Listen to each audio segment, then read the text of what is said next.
This is no time for ceremony. The question before the House is one of awful moment to this country. For my own part, I consider it as nothing less than a question of freedom or slavery, and in proportion to the magnitude of the subject ought to be the freedom of the debate. It is only in this way that we can hope to arrive at truth, and fulfill the great responsibility which we had told to God and our country. Should I keep back my opinions at such a time, through fear of giving offense, I should consider myself as guilty of treason towards my country and of an act of disloyalty towards the majesty of heaven, which I revere above all earthly kings. Mr. President, it is natural to man to indulge in the illusions of hope. We are apt to shut our eyes against a painful truth, and listen to the song of that siren till she transforms us into beasts. Is this the part of wise men, engaged in a great and arduous struggle for liberty? Are we disposed to be of the number of those who, having eyes, see not, and having ears, hear not, the things which so nearly concern their temporal salvation? For my part, whatever anguish of spirit it may cost, I am willing to know the whole truth, to know the worst, and to provide for it. I have but one lamp by which my feet are guided, and that is the lamp of experience.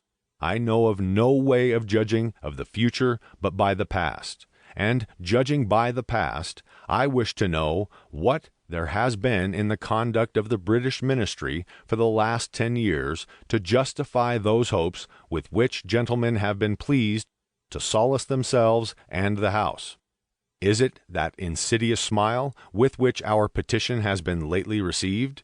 Trust it not, sir. It will prove a snare to your feet. Suffer not yourselves to be betrayed with a kiss. Ask yourselves how this gracious reception of our petition comports with those warlike preparations which cover our waters and darken our land.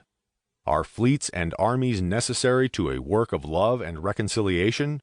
Have we shown ourselves so unwilling to be reconciled that force must be called in to win back our love? Let us not deceive ourselves, sir. These are the implements of war and subjugation, the last arguments to which kings resort. I ask, gentlemen, sir, what means this martial array, if its purpose be not to force us to submission? Can gentlemen assign any other possible motive for it?